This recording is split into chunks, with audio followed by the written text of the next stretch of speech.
Okay. This is another SCP vid. This is exploring the SCP Foundation. SCP 3989. The Bone Orchid. I think this is something that's very interesting to me. So let's do this.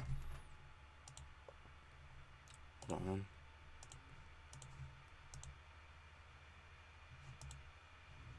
SCP-3989, The Bone Orchid.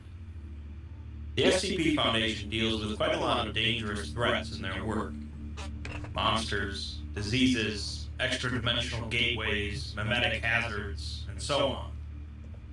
One of the groups that often combines all these things and more are the Sarkic cults, and 3989 especially combines these. Going into a Sarkicism SCP, there's one thing you can definitely rely on it to contain in spades, and that's body horror. Considering that 3989 contains a handful of exploration logs, let's hop on for a little roller coaster ride of gore.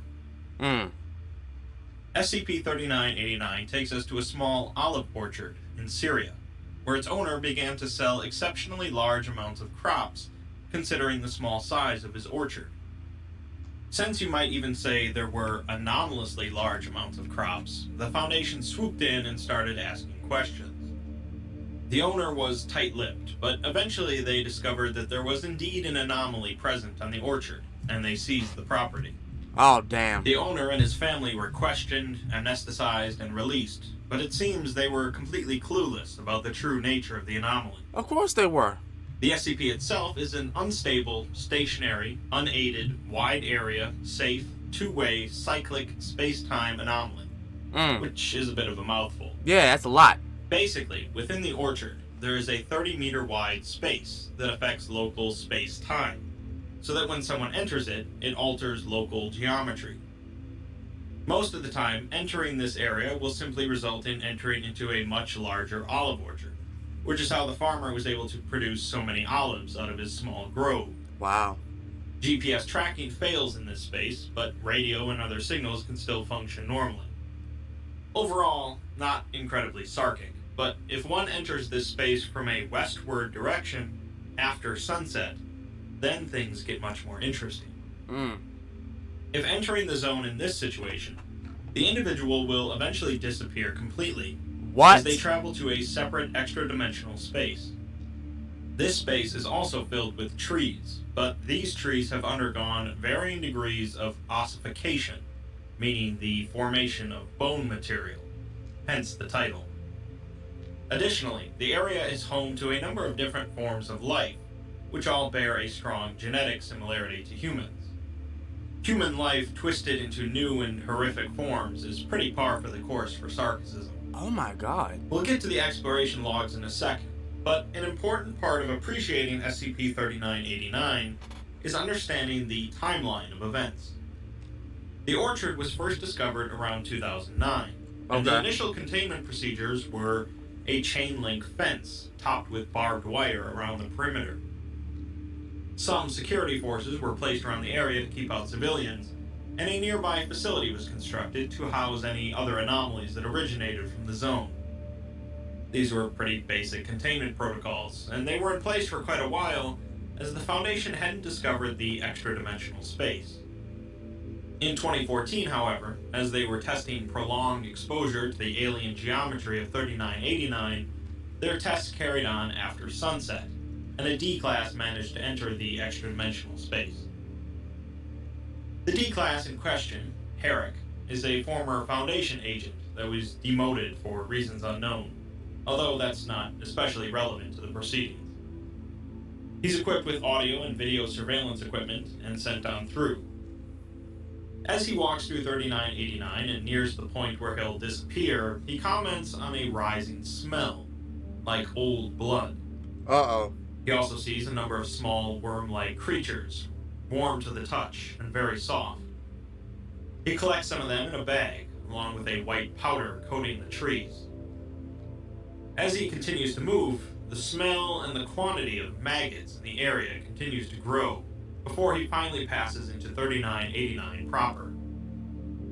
Although it was dark on the other side, Herrick now sees a growing ambient light fill the area, and he swears that he's being watched. The trees have now changed, filled with what seems to be red leaves. Upon closer inspection, the leaves are pulsing like hearts, What? and fluid can be seen quickly moving through the branches. Herrick pulls on a branch, and it breaks, releasing a steady stream of a thick black fluid onto his hand. Oh. He places the broken branch in a bag as he gags and looks down, seeing that his legs are now covered with the small white worms. Oh no. This is apparently enough for Herrick, as he states that he's done and begins walking back, despite protests from the supervisor, Dr. Gazali. A loud cracking sound is heard on the camera, followed by a deep guttural sound, causing Herrick to turn and see a large, pale limb moving out of sight behind a tree. What? He begins running at this point, and doesn't stop until he leaves 3989. Upon returning, none of the worms could be found on his legs, but they did confirm that the branch and white powder were human bone, and the red leaves consisted of human cardiac tissue. Herrick was reprimanded for abandoning the experiment early, but agreed to go. I would have too. I don't care if you reprimand me. No. That's no. We don't mess with that. If I see anything like that, I'm getting the hell up out of there. No. Stuff that's of human bone and intestines, and it's pulsating. No. And then I see a humanly figure behind the doggone tree. That's just watching me. I would run. I would get the hell out of Dodge. No, bro. No. That's not happening. Go back in with another D-class, as long as they were both given firearms. The request was granted, and the two are sent in to identify that large creature that Herrick glimpsed, as well as to ascertain the extent of the space. They enter in, soon coming across the tree where Herrick broke off a branch, finding that the black fluid is still streaming out. They collect some of the fluid in a jar, and notice that the white worms are excreting bone material to repair the branch. Moving ahead, they begin to find trees that are bearing fruit, which appear to be moving. Oh no. The other D-class is ordered to retrieve one of the fruits, while Herrick stands wary with his firearm ready. Yeah, I would too, buddy. As the D-class grabs one of the fruit, it ruptures, spilling out worms across his arm. Oh, damn. He quickly brushes them off, and a sound is heard off camera.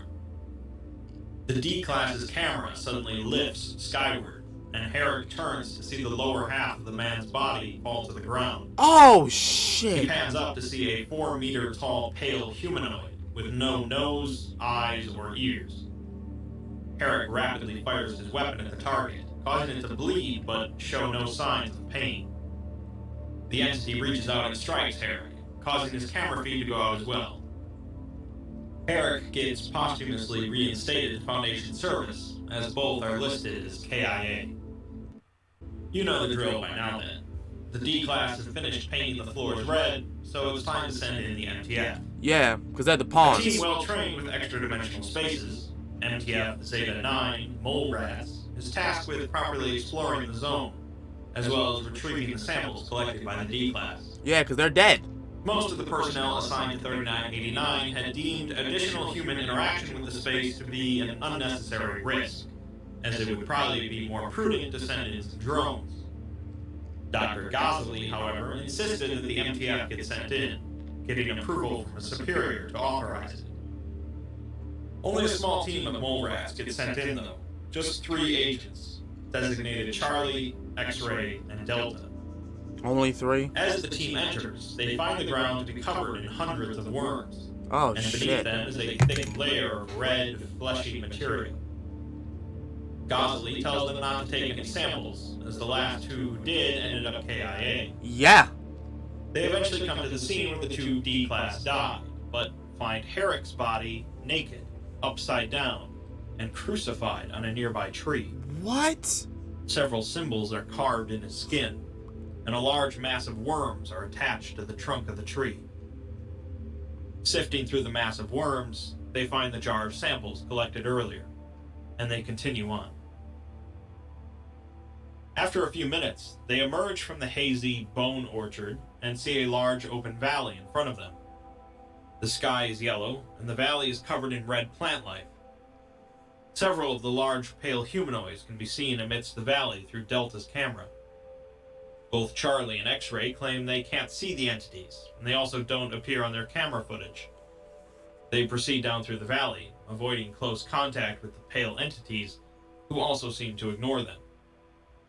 At one point, Charlie bumps into a bone tree and suddenly can see the entities, startling her.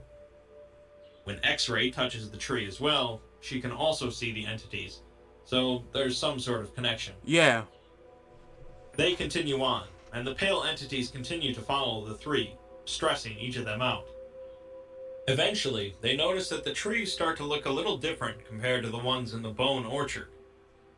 The trunk of the tree resembles an enlarged vertebral column, with musculature on one side. The red foliage is present on the tree, but also possesses foliage similar to bronchial tubes. They pull out an ultrasound device that had been given to them to investigate fruits on the trees without touching them. X-Ray hesitantly climbs the tree and places the ultrasound device next to a fruit, causing it to twitch. Pale humanoids begin to gather around the base of the tree, releasing guttural sound. The fruits on the trees are the insides of these giant things. That's why they appear like that. It's basically their intestines. So when they touch or do something to it, they react. That's like you touching somebody in a certain place and they react. Like it's attached to them. It's a part of their body. When asked if they received the ultrasound data, Ghazali responds that it's beautiful, and remarks that the entities won't engage unless they damage the orchard. Right.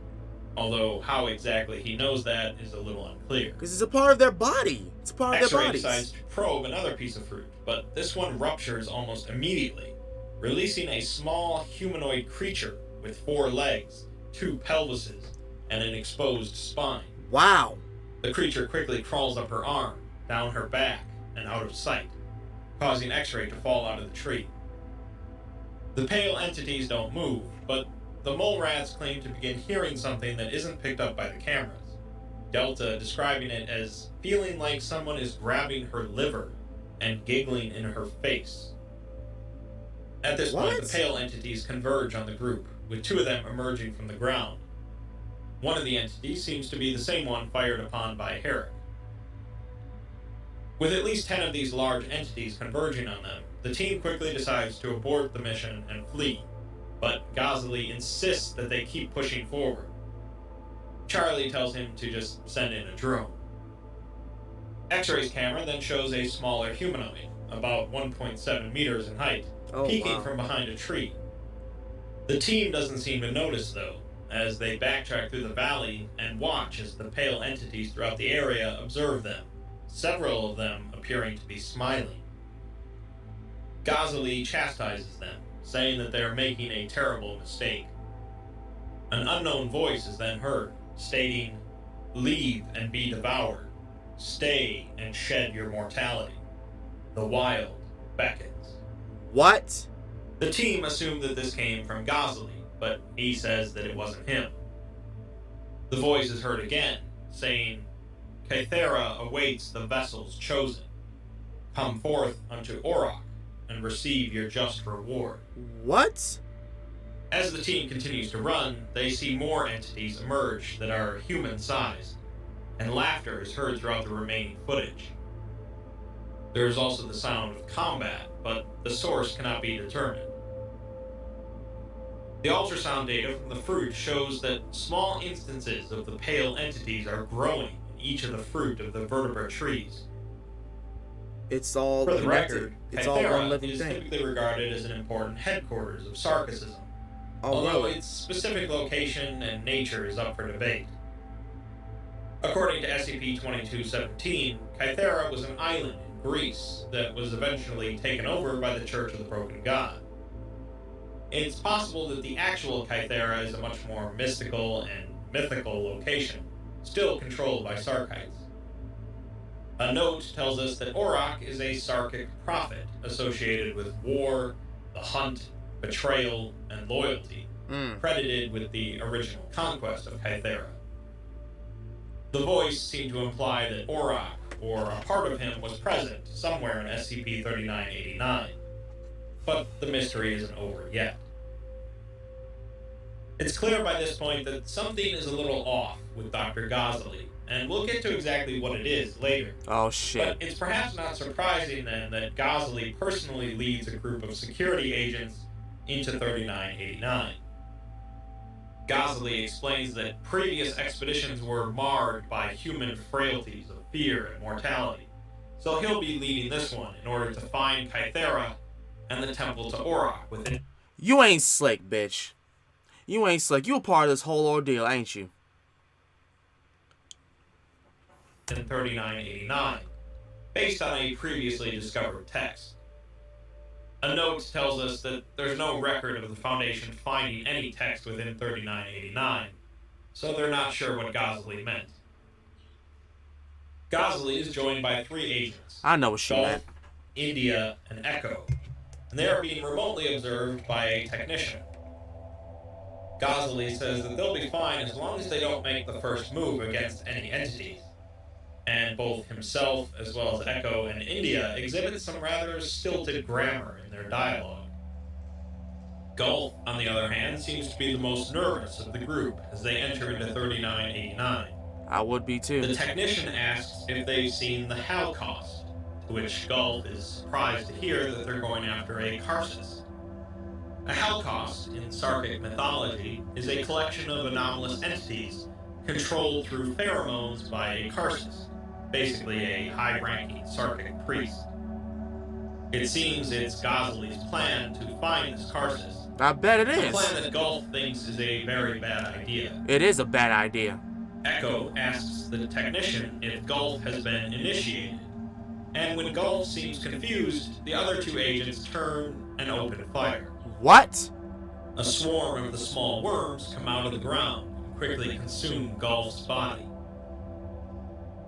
Although India expresses some sadness at having to kill Gulf, Ghazali says that they shouldn't grieve for the blind and deaf, for wonderful sights and sounds await them. This bitch is As a they part of continue him. walking, they find that the geography and topology of the area is different than past explorations, with no valley present. The unknown voice can be heard again, asking who brings this offering, stating that the world of man walks in ignorance and frailty, and repeating the word reap for a few minutes. The change in scenery seems to even confuse Ghazali, who expected to find the valley and the temple. Suddenly, India asks Echo to shoot Ghazali, but when India raises his gun, Echo instead shoots him. Ghazali is now very confused, but Echo explains that since Auroch is a prophet of betrayal and loyalty, this demonstration of both loyalty and betrayal will allow them to find the temple. What the fuck? Sure enough, the unknown voice speaks again, stating that the harvest has been fulfilled. The hunt begins. Based on the dialogue, it sounds like Ghazali didn't know that Echo was on the same side as him until now, although why he didn't ask about that when they killed Gulf is a little unclear. Oh my The god. technician is also affected, as he tells the 2 to go and reap. India's body camera, which was swallowed up by the ground, records a black stone hallway as his body is carried by one of the pale entities. As the other 2 turn, the topography of the area shifts in front of them, revealing a large valley and a black stone temple complex. The architecture of the temple suggests Mesoamerican and Sumerian influences, and Ghazali remarks that this place is truly ancient, and it's possible that even the Grand Karsus himself may have walked here. India's camera footage shows his body and Gulf's body on stone altars surrounded by humanoids. Back with Echo and Ghazali, Echo hears a sound and turns, while Gosley remarks on the beauty of the reliefs on the walls. When Echo turns back, Gosley is gone. Ah! The unknown voice speaks again, saying that a Roman soldier once explained to them that warfare is an honorable enterprise. But it was the Romans that coined the phrase, divide and conquer. Gosley turns to see that Echo is missing, and the temple complex is beginning to spatially distort around him. He starts to climb a pyramid structure near him that appears to be stable. Echo, meanwhile, is seeing similar distortions, and he retreats to a nearby outcrop with his rifle in hand. He calls out on the radio to both Gosley and the technician, but only gets a response from the unknown voice, who states that they are here. Echo asks who it is, and the voice simply responds with, "I live." At this point, 4 of the humanoids emerge from the ground near Echo, one of them pulling a sword from the center of its chest and pointing it at Echo. The 4 of them slowly move towards him, the other 3 producing long glaives from their arms. Echo opens fire to little effect as Gulf's body camera turns back on, apparently behind Echo. A hand resembling that of the humanoids is shown, but in a Foundation security uniform. And What it plunges the fuck? a dagger into Echo's neck. Gosley has reached the top of the pyramid structure and retreats into a chamber inside of it. The chamber is anomalously large on the inside, and Gosley sees a number of pulsating red structures along the walls. There's a light at the far end, so he runs toward it, eventually running into a large chamber surrounded by stadium seating. Gosley falls into the center of this small stadium, where the floor is covered in a pool of viscous black fluid. As he looks around, he sees that the seats are filled with the humanoids, chanting in an unknown language. A large door on the opposite side opens, releasing 2 of the tall, pale humanoids. Gulf's, India's, and Echo's cameras all resume recording from a vantage point above Gosley. Gosley cries out that he is with them and wanting to help them, as he is just a simple pilgrim. The unknown voice speaks out, simply saying, "Reap," and the pale humanoids quickly kill Gosley, ending all video footage. 7 days after this, one of the vertebrate trees spontaneously appeared in the atrium of the nearby Foundation site, bearing 4 large fruits. The 4 fruits soon rupture, releasing 4 humanoids genetically identical to Gosley, Echo, India, and Gaul. They were reborn. They were literally, they got killed and reborn again into like a, oh my god. Bro. They were literally like recreated. This SPC reaps those that go into it and recreates them. Jesus Christ. Site records show that these entities were returned to active duty. Ah! The exploration logs are done, but you probably recall earlier when I mentioned the timeline of events being important. This was clearly an important Sarkic anomaly, but it was contained by nothing more than a chain-link fence, with Gosley given a full run of the show. Something was clearly affecting Gosley and others at the site, but no one else knew about it because they were able to redact and hide all of their work. For a number of years, the Foundation simply thought it was a weird olive orchard, not knowing about the effect of entering it after sunset. This changed in 2015, a year after the exploration logs, when a biological containment specialist named Dr. Marshall Grant came in to inspect the place. During the inspection, a number of anomalous entities poured out of 3989 and proceeded to tear through the fence. Dr. Grant activated the containment breach alarm, but the on-site security made no motions to stop the breach, as they were all affected, just like Gosley was. Wow. Instead, they proceeded to release all biological anomalies that were in containment there, leading to a firefight between the Sarkic forces and the inspection team, later joined by MTF agents from Damascus. Some of the entities managed to escape, though, and are still unaccounted for. Dr. Grant managed to survive the ordeal and took control of the site. After the fight was over, Dr. Grant gave an interview in which he explains that he was looking through Foundation records when he stumbled upon 3989, an anomaly that is popping out strange entities in the middle of a war zone with only a fence for containment and no pathologists on staff. He had called Ghazali and left plenty of messages, but was ignored, with higher-ups telling him that everything was under control and not to worry about. Yeah, I bet as it they had is. no reason to believe otherwise. Dr. Grant decided to come out and check for himself to confirm this. When he arrived, the whole place smelled rotten, with a kind of dusty yellow haze over the area. Other agents didn't report anything like that, and Dr. Grant explains that due to some prior work, he's been inoculated against basic cognitive hazards and hallucinogens. As they tried to call someone out to talk, since Dr. Grant really didn't want to enter the area, a number of the tall, pale entities emerged from the ground, initiating the firefight.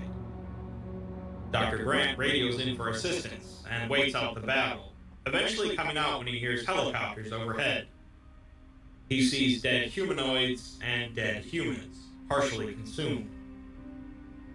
Entering into the facility, he found weird symbols on the walls, obviously mimetic hazards, and some of the personnel willingly surrendered, leading Dr. Grant to believe that whatever is affecting these people doesn't work on everyone. In the atrium, he sees the vertebrate tree, and he hears it breathing somehow. They had apparently been feeding it people in order to grow new entities. Dr. Grant notes that the current containment procedures state that the active area of 3989 is 12 meters in diameter, but in actuality it's much more than that, because it's growing. Information is added about the cognitive altering effect of 3989, which conceals the full active range of the area and anomalous activity. Extended exposure makes it so that an individual is much less likely to notice that anything is wrong, and also makes them much more curious about 3989. Long-term exposure, say in the case of Dr. Ghazali, results in an obsessive or religious fascination with the area. Proper biosafety precautions seems to prevent this exposure, suggesting that it works through some sort of chemical means. The current containment protocols enforce these biosafety precautions, as well as the introduction of concrete barriers, security checkpoints, and a platoon of MTF agents equipped with anti-tank weaponry. These agents will enter the active zone twice a week from all 4 directions to incinerate any new growths. So far, this seems like it's working, but under Ghazali's care, the active zone grew at least 18 meters in diameter. I bet it did.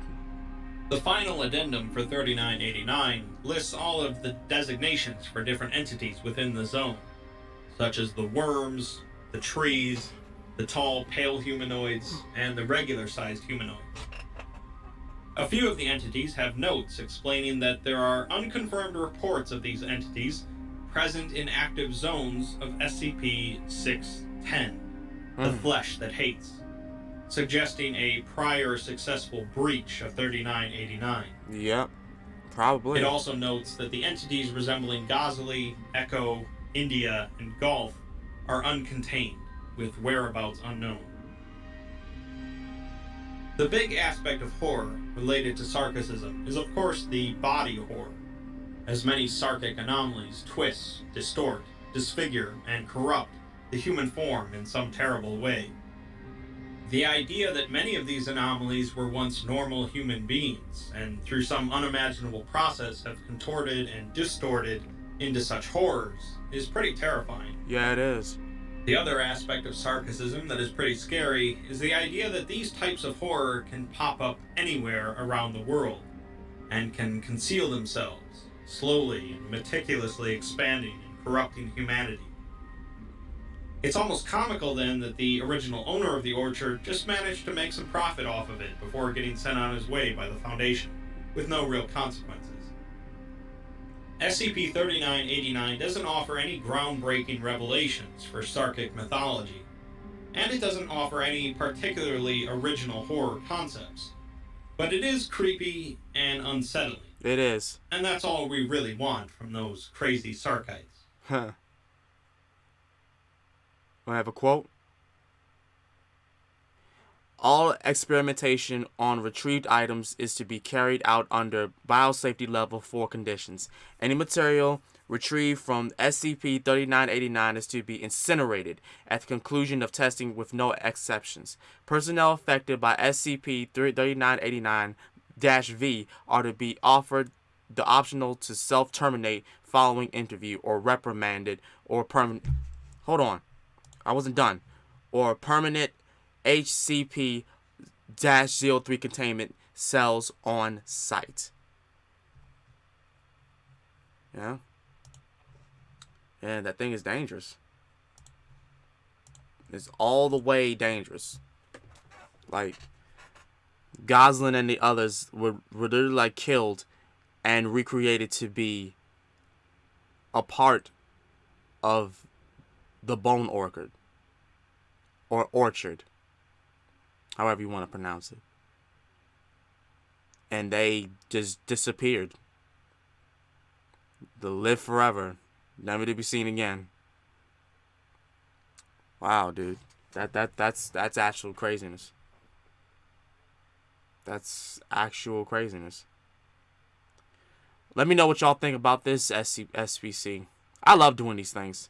Even though they're very eerie and whatnot, I enjoy them a lot. With that being said, I'm going to get up out of here. Thank you guys so much for watching this.